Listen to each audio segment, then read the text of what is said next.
Have no fear, have no fear. The Kurt and Ryno show is here.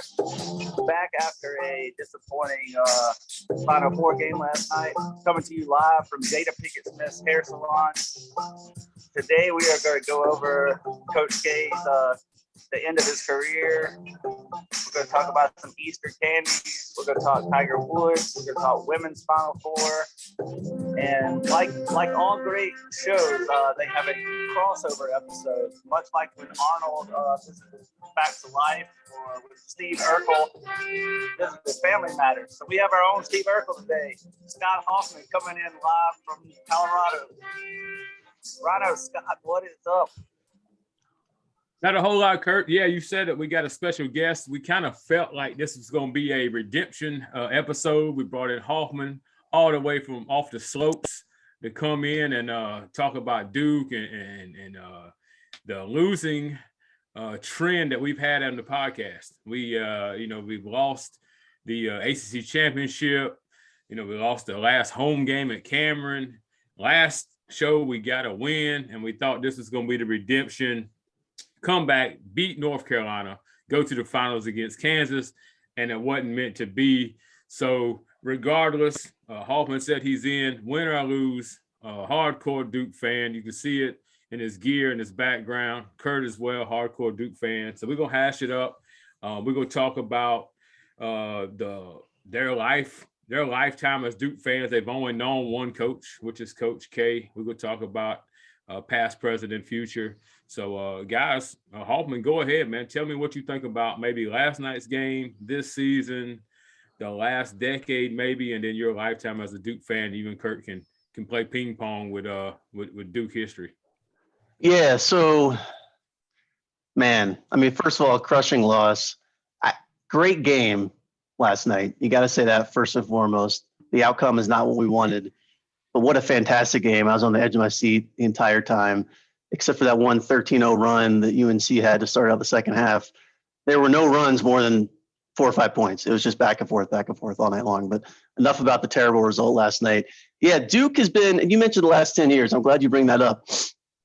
I've been a lifelong fan, like you said. Coach K started coaching basically when I was born. I know Kurt was in high school when Coach K started coaching. But basically right when I was born, Coach K started. And it's been the same formula for such a long time. But in the last 10 years or so, they started, he got into those one and dones. And so this season, particularly in the last few seasons, I never had that expectation that we were just going to run the table, that it was going to be a dominant situation because we had all these young guys and you got to give them time to develop as players and to gel as a team. And so all the struggles that we saw this year, the loss to Ohio State, which was a horrible loss, the loss to the other ACC losses, certainly the loss to UNC at the end of the season, and then the loss in the ACC championship, there was always that fear that something like what happened last night could happen. So even though we got a lot of momentum going in the first 2 weekends of the tournament here, last night I told everybody that knew that I was a Duke fan that would ask, I said, I'm worried about tonight. I'm worried about the UNC game because UNC's got 4 or 5 guys that could go for 30. Duke's got 2 or 3 guys. But Duke has also had this big issue. I don't mean to get too deep right off the rip. Duke's also had this big issue of shooting beyond the arc, and where they'll go 2 for 10, 3 for 15, but they'll keep shooting. And I'm not saying that's the reason we lost the game last night. I don't know that I can pinpoint one reason. We just got beat. There's nothing more you can say about it. But it didn't help because we kept shooting. Keels was hitting a few. I think Paolo hit 1 or 2, but that was it. I think we only made 4 or 5 threes last night, and we still shot a lot more than we should. But so we lost. We're out. It hurt. I'm gutted. I'm not going to lie about it. But Coach K, 47 years as a coach, 42 years at Duke. I mean, the career is unparalleled. I'm not going to go through all the accomplishments. I can let Kurt do that if he wants to. But it's an end of an era. But I will tell you one thing. When they tip the ball next October, next November, I'll be there supporting Shire. My Duke fandom continues, whether Coach K is at the helm or not. Kurt, what you got? Kurt? I agree with everything he said. And I mean, really, was it Love that hit that 3 at the end to just kind of pull it up where you kind of thought they would have run some clock down and just, I mean, that was Terrible play, but he made the terrible shot. play, but it worked out. It was great for them. I think it really just came down to some free throws, and it's a great game and just another chapter, not a chapter I like, and I'll stand by it. If somebody wants to argue it, best rivalry in all of sports, and it just keeps getting better and better. Well, I mean, as an outsider looking in, I think Mark Williams is the biggest factor in the whole game to the certain degree of getting early foul trouble. Not that he's going to score 30, but his presence down low is crazy defensively. Long. He's one of the longest guys. He's not big as some of the other guys. Like, North Carolina center's a big Julius Peppers type player. Mark Williams is just long, and he puts his arms up, he changes shots, he gets rebounds, and then on the give and go, he's always there for an alley-oop dunk.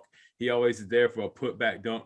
His getting in foul trouble early, and then John getting 4 fouls because it's depth. You don't have the old school depth where you have 3 or 4 guys you can bring in. So John was just out there on the island, just like, hey man, you're stuck out here, foul or whatever.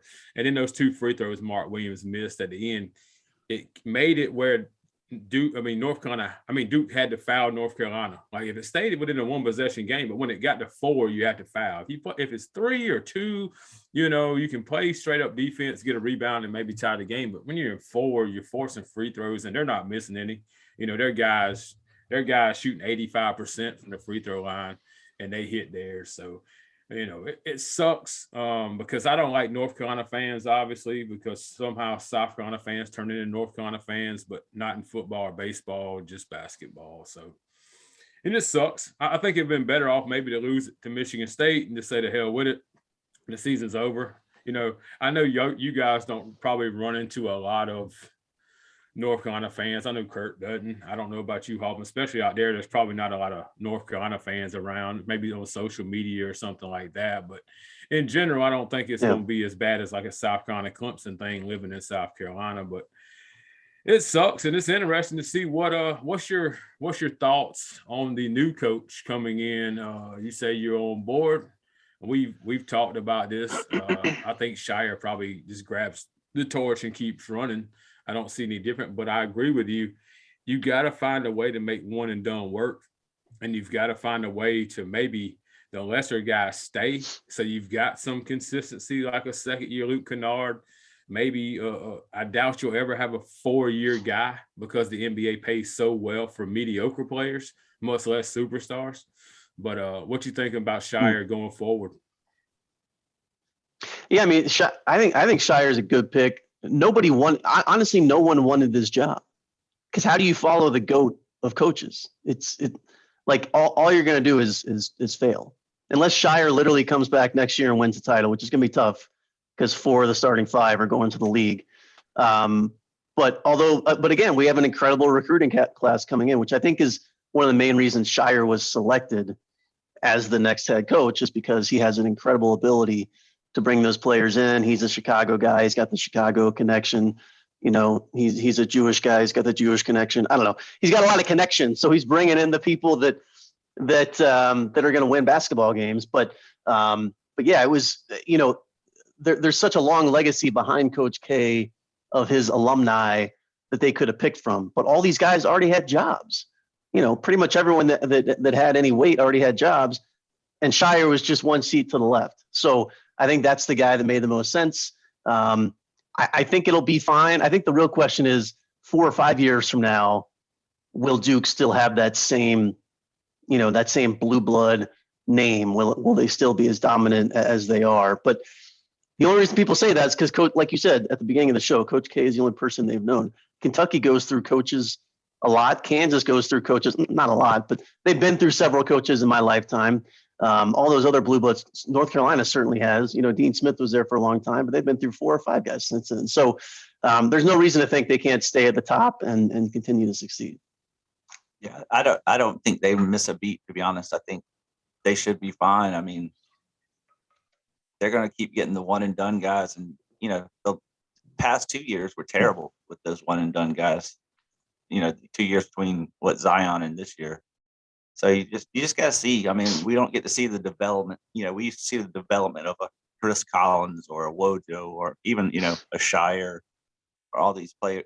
Like we've seen with Wendell Moore Jr., he's had time to develop. You don't get a chance to do that. You don't get to say, oh, but this guy's going to be a lot better this year. It's just not going to happen anymore. So I think it's a lot harder I think Ryan said a few episodes back that Coach K maybe should have won more titles, but I think it's harder to go through this tournament now than it ever has been.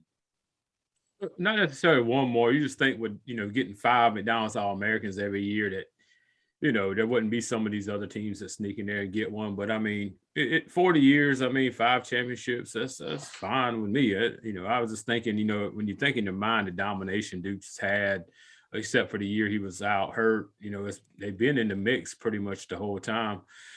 Talking about coaching changes, what Hubert Davis has done at North Carolina, I don't think anybody thought Hubert Davis was going to come in here necessarily and run North Carolina to the finals. And you talked about another team, Kansas, the Blue Bloods. It's really a blue blood final right here. Outside, and even Villanova is not considered a blue blood. They got 2 titles in the last 4 years, maybe. So it was a who's who of, outside of maybe Gonzaga and a couple other ones. It's a who's who of greatness in here. What do you guys think about the matchup with Kansas and North Carolina? I know you're probably done with basketball season. Kurt, I know you don't care. I know Kurt's got to get up early on Tuesday morning, so he'll probably won't even watch the intro of this. He'll probably watch it the next morning, on the Sports Center. But what's your take? Who you got? North Carolina's on a heater. Kansas playing really well. Kansas shot the ball. The story of that Kansas game yesterday was they didn't miss. They just every 3-pointer they shot, it seemed. McCormick scored, I think, 29. It's a big difference. Like you talked about, Duke went 5 for 22 from the 3-point line. If they go 9 for 22 from the 3-point line, we're having a different, speech here. So what's your take on Kansas, North Carolina? Who you pulling for? I feel like you're probably Rock Chalk Jayhawk hardcore right here, wanting North Carolina not to win. You don't want the cherry on the top of what they've already done. But what you guys got?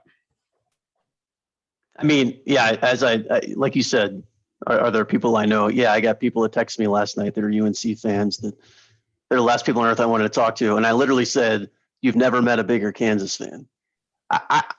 You hear about these people. This happens in football more than basketball, but that are pro conference. That's the dumbest thing I've ever heard. I don't understand that at all. If my favorite team is in a conference, I hate every other team in that conference. I don't want UNC to win. I wanted Baycott's foot to fall off last night. Okay, when he twisted his ankle, I was like, I don't want him doing the Willis Reed thing and coming back in the game. So I'm 100% for Kansas. I haven't watched a second of Kansas basketball except for the highlights at halftime last night. So you're right. That McCormick kid seems like a load inside. They obviously they're a good team. They were number 1 seed. They made it all the way to the finals. So I hope they win by 50. Yeah, I won't say I'm a pro conference guy. I'm an anti North Carolina guy. Like if there was like a Notre Dame or Virginia or Georgia Tech or somebody like this, like just from watching them, I might would have like, oh, that guy's pretty scrappy. I kind of like that guy. So I would be pulling for any other ACC team. But yeah, I'm going for Kansas. I think also a good story, especially in the day of one and done. I'm not even going to try to pronounce his name, but the guy that was kind of local and wasn't recruited. I think his name's it's a weird name, but I'm talking about. He's averaging like 19 points a game. It's who they interviewed after the game last night for Kansas. Not highly recruited. That's a good story. So in the days of one and done. So yeah, go Kansas. I'm not a big Bill Self guy. Are you talking about Abaji? Abaji, yeah. Yeah, he had 21 last night. He had 6 3-pointers. So yeah, I'm pulling for Kansas too, because like I said, I don't like to transfer over the basketball fans around here who go North Carolina, South Carolina thing. So I think it'll be an interesting game. I think it'll be a great game. I think it'll be a really, entertaining game if you care. I really don't care. I don't care who wins now. It doesn't matter. I don't have either of these in my bracket. My bracket's been long dead. I don't care anything about Kansas in general. I've never have. Go home, Roy Williams. Nobody wants to see you dancing anymore, man. Retire the dancing, man. That's where my hatred comes from North Carolina. Like, I love Dean Smith. I'm fine with Dean Smith and those teams with Jeff Lebo and J.R. Reed, I was fine with those teams because that's fine. Roy Williams is the absolute worst person I've ever seen. I can't stand him. I think he's a twerp. And well, I just hate the fact that, especially him over there dancing and throwing the punches. I really wanted him to lose for that. So I guess we'll recap this next Sunday about the winning, who wins the Final Four here. And hopefully it's the dark blue versus the light blue. Yeah, and to segue, one text from a UNC fan I did get was Will Smith with UNC over his face with Duke with the Duke over it. So let's talk about last Sunday, the slap heard around the world. Yeah, that's the biggest thing, meme and national media wise, and even sports shows, and people who generally don't get into what the Oscars probably wouldn't mention the Oscars. Matter of fact, I didn't know the Oscars was on, and I'm not one of them guys that say, "Oh, I don't even pay attention." I just didn't. I mean, normally there's some sort of sports on at that time, so I'm watching, NBA, basketball, baseball, whatever. So, my take is a little different than most. I understand the comic value of the hosting the Oscars. I also know that you're going to be roasted at times. I kind of feel like, though, you're sitting there and the spotlight's on you and you're the topic of being roasted. This isn't a Comedy Central Alec Baldwin roast where we start making fun of everything you've done. It's you're just there to receive an award for Best Actor. I can see in as we found, his home life ain't great. It doesn't appear to be too great. So he's always under some scrutiny. He's pretty much been forced to watch his wife walk all over him, which is why I don't really know why he stood up for her honor. I'd have been laughing my head off if I'd have probably gave Chris Rock the jokes in that situation, but I don't really know, the defending of the honor of a person that has pretty much made you look like a fool in public. But I can kind of see you not wanting to be in that spotlight, maybe.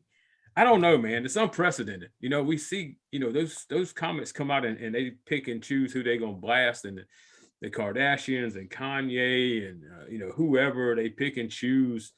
It's unprecedented for somebody to get up and smack Chris Rock or the host, but it's interesting. I don't know what to say. Like I say, I can kind of see where you'd want the guy to stop. The whole dramatics of keep my wife's name out of your fucking mouth. I just don't know I don't know where all of it comes from. It's such a distorted view. What you guys think? I can't really grasp there's so many factors of good and bad and yes and no, and I just don't know where I'm at on it. Hoffman, what you got? What was your take on that whole situation? I mean, I think we've all read, and a lot of us probably for the first time are hearing what the speculation is around Will Smith and Jada Pinkett's relationship. Like there's some cuckolding stuff happening there. Yeah. I don't know. So that, to me, that's all speculating. I don't think anyone knows exactly what's going on, but that's where people are kind of picking sides. Is like, yeah, to your point, if she's doing that to you, if she's cheating on you, if you have an open relationship, then why are you defending her honor? So that's the first thing I'd say. The second thing is I haven't really been a huge Will Smith fan since Summertime came out. I was a huge Fresh Prince fan. DJ Jeff and the Fresh Prince is that was my jam in the early 80s after Kurt had graduated college. So like, again, on that point, but I am a Chris Rock fan. I think Chris Rock's a great comedian. I respect him. He's never really stepped out of line. So when I first heard of it happening and saw the video, I was like, yo, that's not right. I even thought to myself briefly, I was like, I hope Chris Rock presses charges, which he could have done, because that was assault in front of 1 billion people. Like, for some reason, to your point, I don't know when the Oscars are either, but like Japan and Taiwan love the Oscars. Like the whole country watches it for some reason. So hundreds of millions of people saw this, and yet he gets to sit there and then go get his award. And then you heard his speech where he's talking about protecting family and protecting women. And I don't know if you guys saw this or not, but Kareem Abdul-Jabbar, who's a very intelligent man, wrote this essay on his thoughts. And he's like, I don't understand why it is that this man felt like he needed to use this platform to say, I need to protect women. if we're trying to do this whole equal rights thing, which we've been trying to do for decades, don't go up there and say, I got to protect my wife who's cheating on me because this guy who's paid to make jokes said a funny joke. G.I. Jane 2 is a funny joke. I don't care who you are. That's a funny line. So I'm totally in the Chris Rock corner on this thing. I don't really care. I mean, I feel like just the fact that we're talking about this 7 days later, like we're 6.5 days behind the curve. I know you guys only do the show on Sundays, but it's like it's been beaten to death in the media. Nobody knows. Nobody cares. Apparently, Will Smith a couple of days ago withdrew from his seat on the Academy. I'm not even 100% sure what that means. Now he can't vote for who gets the awards anymore. I don't know. So it tainted his night. It really tainted Questlove, who won that award that Chris Rock was presenting for Best Documentary. So I think the real victim here is not only Chris Rock, but it's Questlove, whose spot was totally overshadowed because Will Smith decided to walk up there and slap Chris Rock. And by the way, also, when do we do away with the steps? It felt like Will Smith just walked straight up to him, slapped him, turned around, and walked straight back to his seat. There were no steps he had to go through. Where was security? I don't know, whatever. It's the whole thing is silly, but Will Smith is 100% in the wrong, and Chris Rock should sue him because I hear Will Smith has some money. It's true. Yeah, I'm like just like you. I'm actually surprised Ryan's is as much kind of like on the Will Smith leaning side because I mean, this was first of all, what we do know about their marriage is what they put out there. She has this show Sure. to where she talks garbage about him, talks about her affairs, and apparently talks about alopecia, but she talks so much other stuff. Nobody knew she had alopecia. I mean, I've been bald for 30 damn years. I've never slapped a damn person. So, I mean, never heard the joke. So, I mean, and she's still got more hair than I do. So, it's a G.I. Jane joke. It's from a very, very light joke compared. And like, even Chris Rock was like, oh, I could. And he could have ripped into this. They've been to these awards before. They know Chris Rock's hosted them before. So they know what they're going to get. And it's very mild. And, Amy Schumer was ripping on DiCaprio. It's expected, and to go up there and I'll be honest. Do y'all know what won Best Movie? You don't. No idea. I don't. It was Coda. So I mean, you don't even know what won the award. So this is the classy Hollywood thing that he took attention away from everybody. So. He's not in the Academy Award anymore. I don't know what that means either. He doesn't get the free DVDs to watch these movies before everybody else, you know. So I don't. Well, the conspiracy theorists. Chris Rock still hasn't said anything about it, so should be interesting to see if he sues or what. I'd sue if get that money, man. His ticket sales have went up 5 times the ticket price. They were $150 before this. Now they're like $900 to $1,000. So he may get that windfall without doing anything, just being the innocent victim here. But the conspiracy theorists are saying that, there was supposedly a bunch of Pfizer commercials during the Oscars, and Pfizer has a new drug out for alopecia. So maybe this is some kind of way, I'm not a conspiracy theorist, but the way this world has worked in the last 2 or 3 years, who knows who's controlling what. So maybe that's it. I don't know. I'm not siding. I hope it works. I'll take a few doses, man. Give me some. I want to see you with a boat with a comb over. I want to see you with a Tony Hawk skater cut. I'd love to see that at 50. But I don't know. I'm not taking Will Smith's side, but I can see not wanting to be the guy that everybody's laughing at. But definitely can't go up and whack a guy. Let's close that out. Let's get back to sports. Let's talk about the women's Final Four. Have you watched either of you watched any of this? Nope. Okay. Well, I normally wouldn't either. My mother is a hardcore Gamecock women's basketball fan, has been since Nancy Wilson was a coach 30 years ago. Back in the day, they used to have double headers where you could go at 2:00 and watch the women's, and then they clear everybody out, and you come back at like 5 and watch the men's. This was when the Gamecocks were in the Metro Conference. That's how long ago it's been, like mid-'80s. Anyway, so I watched the other night. And I just want to say, and I know people around here are all of a sudden hardcore fans, where before Dawn Staley came, it was general admission and $5 at the door, and there was probably 300 people in there. There's more people at a a Dutch fork basketball game than there was in women's basketball. Now everybody's high and mighty. I just wanted to point out that, as much as we talk about equality and stuff like that, the game is not even close. I watched the South Carolina game Friday night, and just terrible inside the paint, throwing up shots, missing rims, hitting shot clocks. As much as people around here want the Gamecocks to win and be proud of that, that's fine. And I hope they do, just because, I'm a South Carolina fan. So if you're in it, you might as well win it.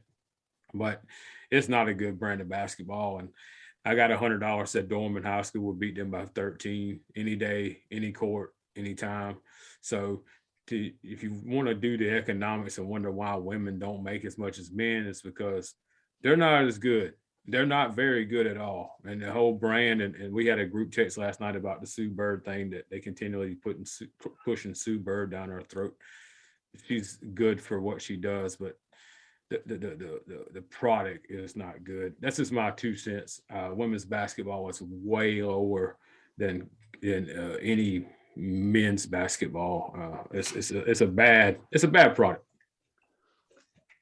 Let me ask you something. Since you're a women's basketball connoisseur, specifically college women's basketball. So Yes. I had this theory about 12 years ago that if you took out the point spread and you looked at any women's college basketball game, either throughout the season or in the tournament, you just bet on the higher seed, you would win 90+% of the time. Now, the women's Final Four is proving that theory out. It's all number ones, and then UConn, who is a perennial number one. I don't know how they got the number 2 seed, because again, I've watched 8 seconds of women's basketball this season, or this decade for that matter. Why do you think that is? I know you're talking about the inferior game, and I agree. I'm not sure about the Dorman High School thing, but yes, men just have more athletic ability, leaping ability, that sort of thing. So I get your point there. But why is it that it always boils down to, not so much anymore, but Tennessee, South Carolina, UConn? Like, it's always the same teams. There's no surprises. Do you have any idea why that is? Is this it just happened to happen this year, and that's when I looked at the Final Four bracket? Because you mentioned that as a topic last night, and that's the first time I've looked at it all season. Well, I think you talk about the 20 best women's female basketball players in the country, and where, Duke and Kansas, Kentucky, and Auburn and Tennessee, and Oregon and Stanford, and men's basketball, Texas, they'll get their share. I think it's pretty much 5 schools that get those. UConn for the longest is getting everybody they want. Of course. And Tennessee, when Pat Summitt was there, getting everybody they want. Now Dawn Staley's here. She's running the South. Oriema's running the Northeast. Stanford's running the West. And it's just, I think they kind of get the best players, and there's no one and dones. So you get Aaliyah Boston, who was kind of a big girl when she comes to South Carolina. She's big, she's tall, but she's kind of baby fattish maybe. Now she's a beast down low. She's had 3 years to develop under Dawn Staley, surrounded by other 5-star athletes. It would be pretty much what Duke would be like if they kept Zion and RJ Barrett and Cam Reddish, and then the next class and the next class and the next class. And you got so many All-Americans that are 4 years or 3 years deep. I believe that's how it is. There's rarely ever, there's not going to be a St. Peter's in the girls' game. You know what I'm saying? Like, there's not going to be a Cinderella story, just because I think the pool to pull from is way less. There's not many 6'7" girls running around, period. There's 6'7" guys at every high school, within the 30-mile radius. So, height and big and shooting. I think that's the biggest thing. I don't know. I don't watch a lot of it myself, but I know UConn's been that name for the last, Oriema's the Coach K of women's basketball for the most part. Right. You think about, like, if you ask the common person, like if you ask me, name 3 women basketball players, I would say Breanna Stewart, Sue Bird, Diana Taurasi. That's it. That's the list. They all went to the same school. So, like, that's actually a real good point. Yeah, Rebecca Lobo. There you go. There's Lobo. You're right. See, that didn't even cross my mind. So, and Lisa Leslie. All right, I'll throw another one in there. Yeah. But like, whatever, you get my point. Like, it takes a while just to get a list of 4 or 5 players. Like, you ask for your favorite men's player, and I'm talking all time. I could talk for 10 minutes and still be listing men's players. So that's actually a real good point I hadn't thought of. You're probably right. It's a smaller pool. There's a bigger gap between the elite women's players and kind of everybody else. And so if they all funnel to, 5-6 schools over the last 50 years. There's one school in each segment of right.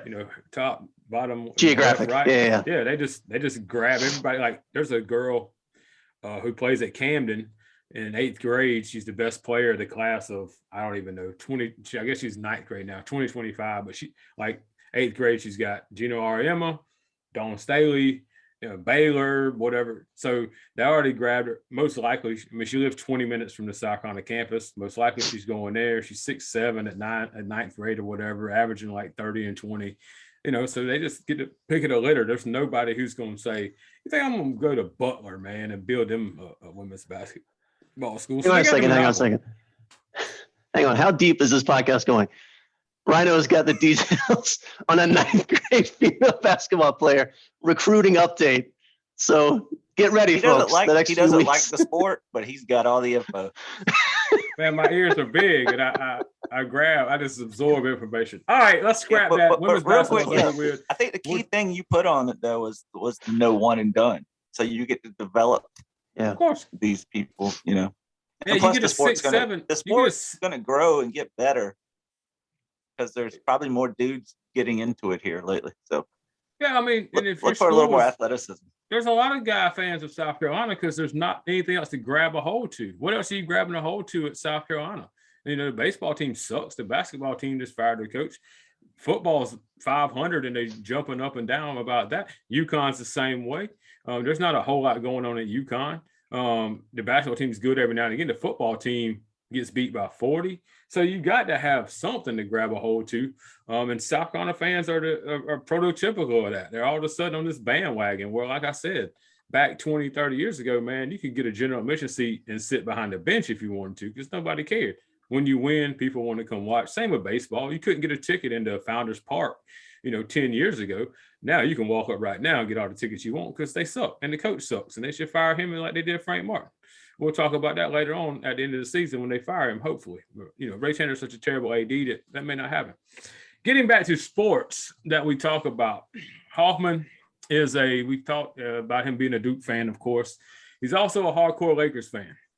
So we're going to jump in here and talk about his love of the Lakers, what's going on, LeBron James, maybe even a little bit of the Lakers documentary, if you will. And he seems to have some information on the family of LeBron James going forward. So tell us about what you got on this year's Lakers, the history of the Lakers, whatever you want to talk about the Lakers, and then the NBA in general. We'll go into our picks for who's going to win the championship now that teams seem to be healthy and we see what we're going to have in the finals. Playoffs are only a week away. Wow, that's you just queued me up for 20 minutes talking, so I'll try to condense it down to about 90 seconds. But lifelong Lakers fan. Magic Johnson was my idol growing up, and then I was a huge Kobe guy. I know Kobe's one of those polarizing sports figures, but I was all about Kobe when he died. Like that was a major tragedy, not only across the sports world, but for me personally. But yeah, I've been very vocal on my own podcast about how much I hate LeBron. So when we signed LeBron a few years ago, I don't care that we got a ring in 2020 and that weird bubble season. Still don't like LeBron. I've never liked LeBron. I used to say he's overrated. It's hard to say that now because even at age 37, he's putting up ridiculous numbers. But when they put together the team for this season, I was like, all right, we got a chance if AD can actually stay healthy, which of course he didn't. If we can bring on some of these veterans who can actually stay healthy, which of course they didn't, we'll be all right. The Russell Westbrook acquisition, wow, what a horrid mistake. You talk about put Russell Westbrook against female players in a shooting contest in a game of horse, he's going to lose every single time. I know you said the women can't hit the broadside of a barn, but neither can he. He's going to throw it out of the arena every now and again. So the problem is, and people forget, the Lakers did this in 2004 too. Shaq and Kobe's last year together, they brought in Gary Payton and the mailman, Karl Malone, and it did work. Everybody thought, oh, this is an all-time great team. When you got guys who are on their last legs, and the Shaq and Kobe feud didn't help in that scenario, but it's not going to help. And you look at this year's team, it's the same thing. Trevor Ariza, DeAndre Jordan, Carmelo Anthony, who's playing quite well, to be fair. But all these guys that are 32, 33, 34, if not older, in NBA years, that's a lot of years, man. Like we've been talking about, these guys coming out at 18, 19 years old, by the time they get to their early and mid 30s, they've been in the league 15 years, getting beat up, pushed around, that sort of thing. So it's all falling apart because the Lakers can't stay healthy, and they can't. The players just aren't what they expected the players to be. All that to say, looking at the NBA with this new playoff system, they somehow still have a chance to make it into the playoffs, which is ridiculous because they currently are 31-46, which is a horrendous losing record. So what the future holds for the Lakers, I don't know. You mentioned the LeBron family thing. I read an article yesterday talking about Bronny, which, by the way, is the dumbest way to just not name your son LeBron Jr., but Bronny James. LeBron's been saying all this time, I want to be able to play with my kid. I want to be able to play in the league long enough to play alongside my son. Well, they're now saying that Bronny might not even make the G League, or whatever it's called now. But he might not make it to the league. He might have to end up playing overseas. So are we going to see LeBron playing in Moscow in 3 or 4 years in order to play alongside his son professionally? Probably not. So I thought that was hilarious because LeBron's been, hyping it up like, oh, first round pick. It's just a matter of which team we're going to play on. You can't write your own story like that, unfortunately. Coach K would have been holding up a trophy on Monday night, but that didn't work out either. So I just thought that was funny. I wanted to interject the Bronny news because, your love for high school women's basketball. LeBron does have some years of eligibility left, so maybe he can go play with Bronny at Duke. Hey, that's actually not a bad idea. He could do that.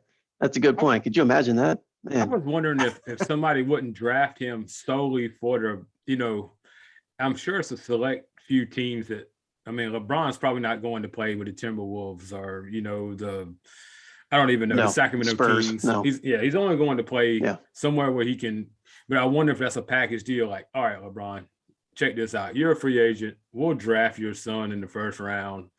We'll waste his pick to get you in there. We're not going to win, or maybe we will, but we'll sell jerseys. We'll get TV time. We'll make, there's only 3 teams that's got a LeBron James jersey right now. Cleveland, Miami, and LA. If we can put a LeBron James in Phoenix or New York or, maybe Jordan calls him and says, we'll do it for Charlotte. I don't know if that's a market he wants to get involved in. But anyway, I think that may be a package deal where, we'll give a rookie contract to Bronny, $17-20 million, which is peanuts to the NBA. And then we'll sign LeBron on a veterans deal. And we'll get the benefits of having both of them in the arena every night. Of course, LeBron misses about 2 out of every 5-6 games now. So, 40 years, he's probably going to be a once a weeker, I would think. But maybe that's the plan. I don't know. Look, it's a players' league. So LeBron and Rich Paul can get together and make exactly that happen. So right. It seems like an outlandish and stupid idea, but yeah, if with the 50th pick, the Charlotte Hornets select, Bronny James, then the fix is in. That's probably exactly what's going to happen. So you could be right. True. All right. Well, a decade ago, before Hoffman was in the Colorado Ski Bunny, he was our driver for the Carolina Cup. He was our he's the one who drove the van of 12 hoodlums that were looking to get annihilated at the Carolina Speedway out there, the Carolina Cup, steeplechase capital of the world. And so I haven't been but one time, I guess, in the last 10 years. I guess, Hoffman, you definitely hadn't been in ages. But Kurt went yesterday, kind of revisited, get an updated view from a 10-year gap from when we used to kick it together and pastels and plaids and finger foods and tents and maybe a few horses. And so, Kurt, what's the breakdown? What's the update? What's changed? Anything new? What did you see? What did you do? I didn't do much. Also, we got to give Hoffman credit. He also not only drove, but he also wrote, produced, and rapped our theme song for a couple of years to ride into. I don't think about that. I think we are the only group that had our own actual theme song to ride into the Carolina Cup. So But yeah, it's definitely probably a little more family friendly. There's no College Park. There's like this big kids area with like bouncy houses and stuff and food trucks and stuff in there. And yesterday the I guess PA didn't work. So you heard nothing. There was no national anthem. There was no, the race is coming up. It didn't work. So I think I bet on a couple races. I don't even know if I won. Put the money in the hat. I got some names. And, I walked around, talked to people. I was like, when's the first race start? And they're like, the fourth race is about to start. I was like, huh? So the PA did not work at all yesterday. But I had a really good time seeing a few people I have not seen in a while. The conversations are a little different. We talked some back surgeries, some colonoscopies. It's definitely changed. It's just a lot of, hey, we're getting old type things. And but overall, I grazed on food. I don't do that every day. So What was the best? I mean, I'm not the food review guy like you are. I mean, there were some pigs in the blankets, sausage balls. I did not look for our white people trend of last week, the charcuterie boards. I'm sure they were there, but they were there. I wasn't in that mode. I wasn't in that mode, but I ate off a nugget tray and stuff like that all day. But yeah, definitely it's always been just good a little walk pig in the around, say, hey, remember 15 years ago when we did this dumb stuff together, laugh, and then that's about it. All right, well, that's pretty good. I knew it'd be laid back. Kurt's usually the more calmer of the group, especially now that we're in their 40s. So I didn't figure that'd be anything extravagant. Speaking of being in the 40s, Scott Hall, new addition. This is the trend now. It's either you have kids at 16 years old, or you wait till you're, you've got a stacked 401k before you have your kids. So give us, what's it like being a new father in 2022? Hopefully this COVID thing's behind us, so it's not as difficult maybe as it was the last 2 years, but give us your perspective of being a pops. Yeah, it's a lifestyle change. You hit the nail on the head there. It's and I think you're right. I think a lot of people are establishing themselves in their careers and financially, as I have before bringing a kid in the world. But it's a game changer, man. I know Ryno, but you were, I think, 14, 15 when your daughter was born. It was a long time ago. So 1988. Yeah. There you go. So yeah, it's just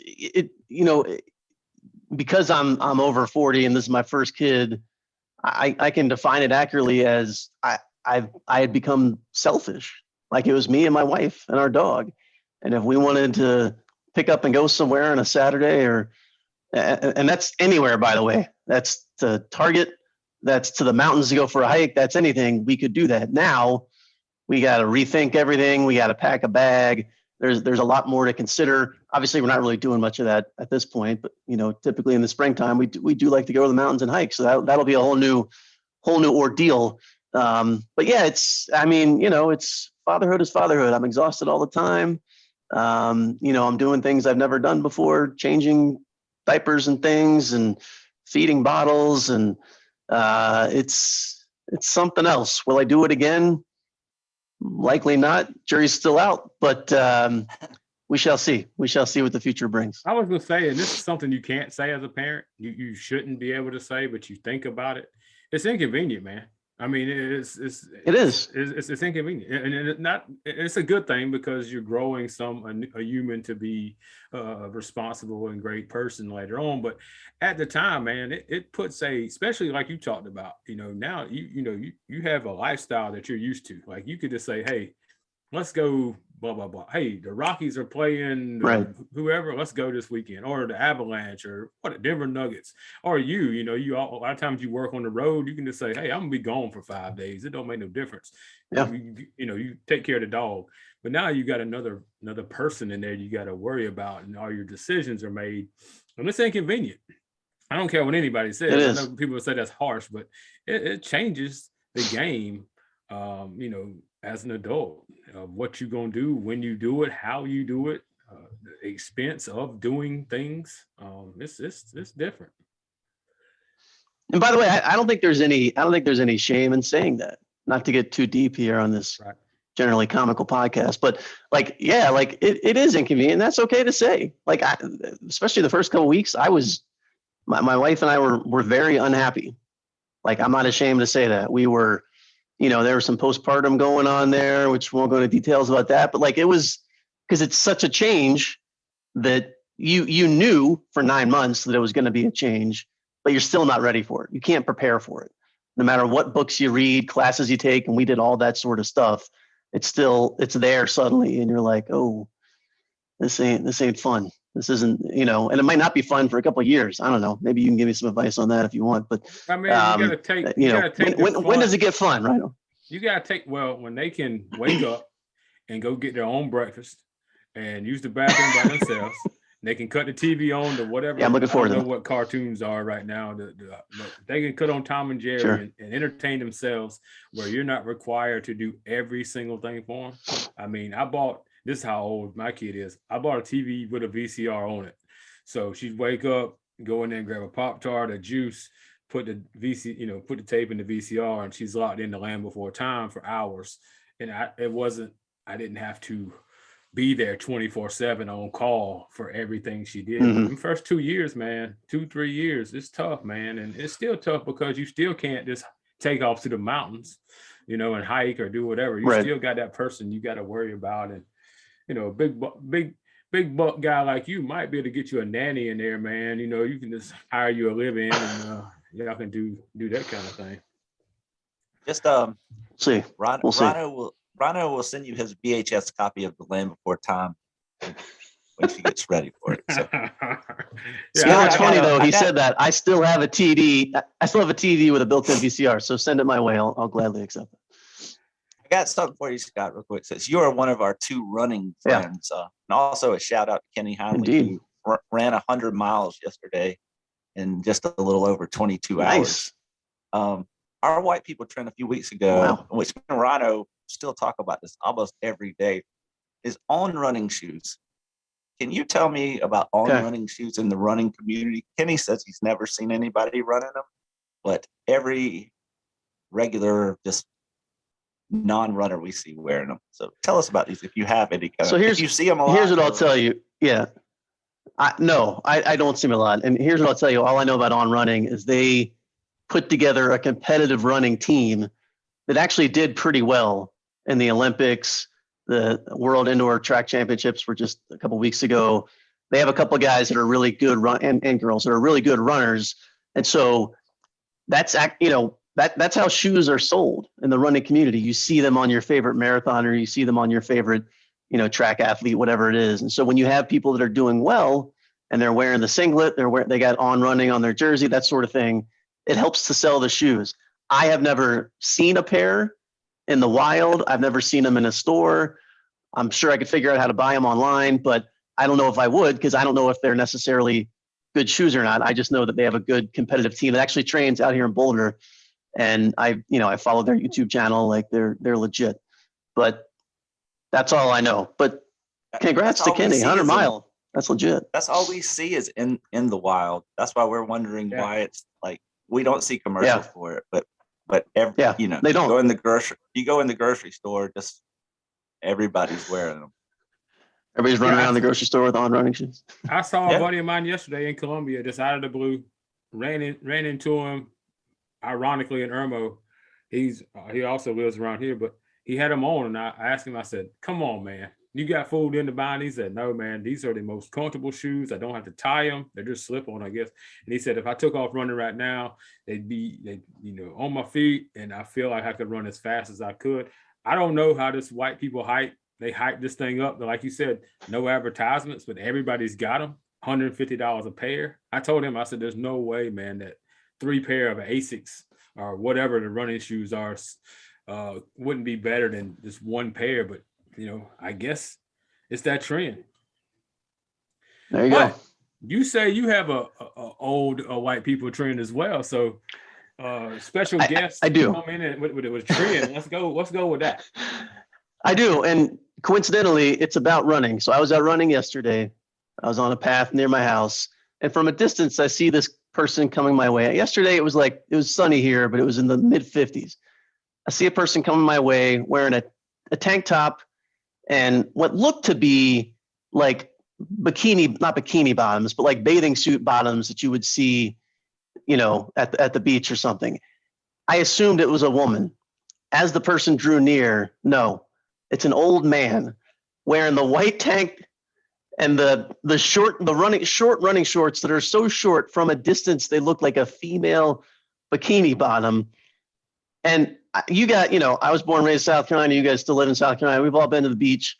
I feel like this is something that maybe it's 65, maybe it's 70, maybe it's 75. You get past a certain age as an old white male, and suddenly the shorts just keep hiking up every single year to the point where if the wind blew the wrong way, I was afraid of what I might have seen when this guy passed me. Thoughts on that? Have you seen this? Am I crazy? That's pretty short. Because you wear short shorts running.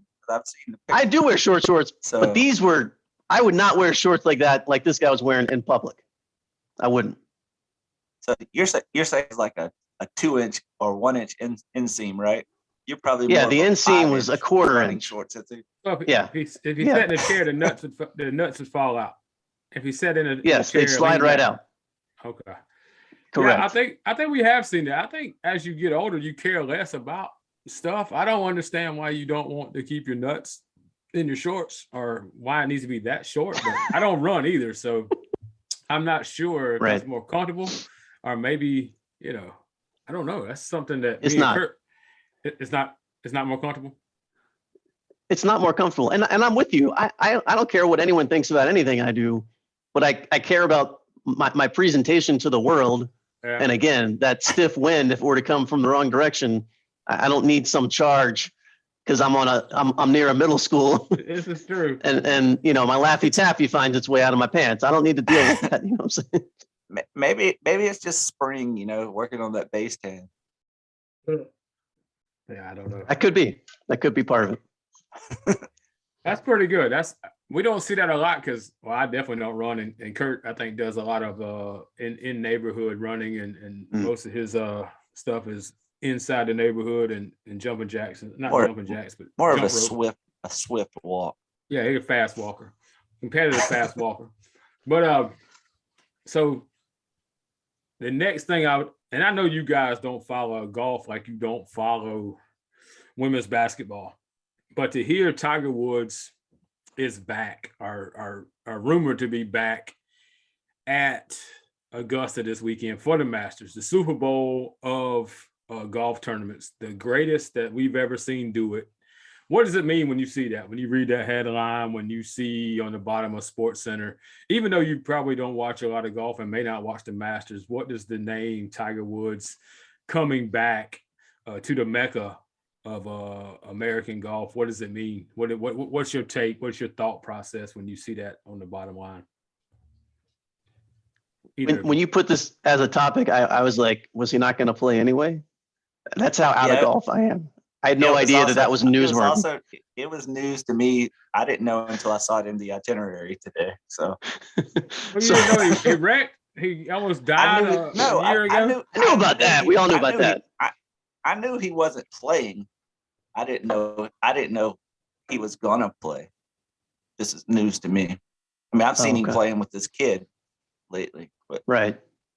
Yeah, I mean, look, Tiger Woods, Jack Nicklaus is the only person in his sphere in terms of golf. If there's any golf news for me and it's not Tiger Woods related, I don't care. I mean, I know some other names, Dustin Johnson, Brooks Koepka. Like I could rattle off a few players, but watching golf to me, I literally would rather paint this wall right here on my left and literally, and watch it dry, to use the cliche. So, yeah, I mean, that's great. I'm glad. I hope he wins another jacket.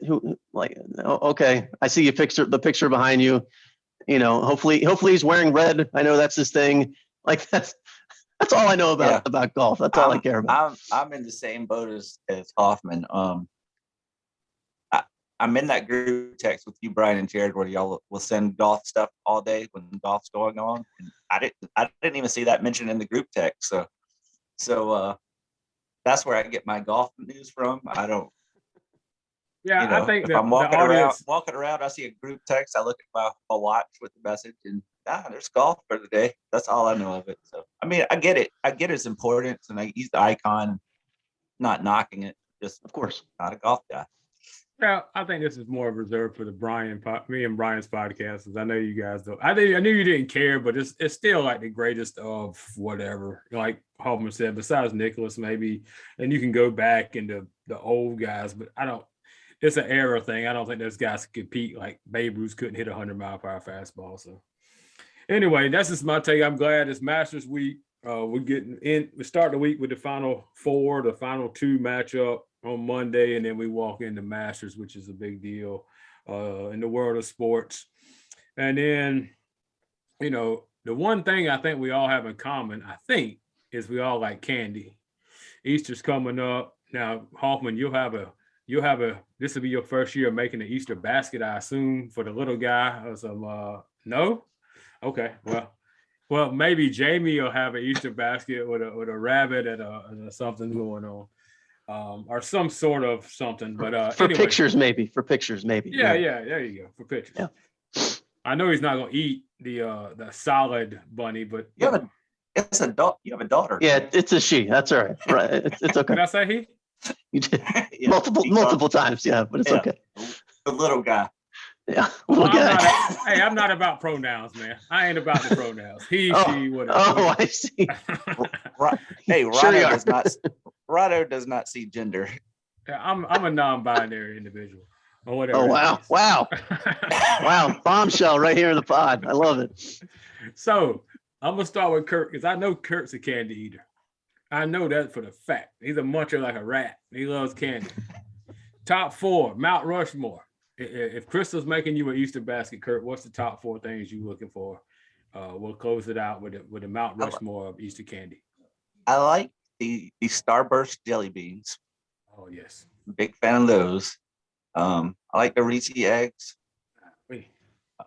I don't know that I'm gonna come up with four. My number one's the Cadbury egg. I know that's a polarizing candy, but that's the one thing I like. I like to have one or two of those every spring. Maybe the sweet tart eggs as well. That's four. You barely made it under the gun. Hoffman, you turning your nose up at Kurt's list. What you got, man? Just the sweet tart egg. Come on. If you're going to do an honorable mention, don't just throw that in at the end. The sweet tart egg is in North Dakota, whereas the other Mount Rushmores that you just mentioned are in South Dakota. Yeah, I talked to my wife about this, and she mentioned I assume you mean the Cadbury cream egg, Right? the same commercial that's been around for 45 years. Okay. Yeah. Yeah, that's a classic. We also got in this argument: what is Easter candy?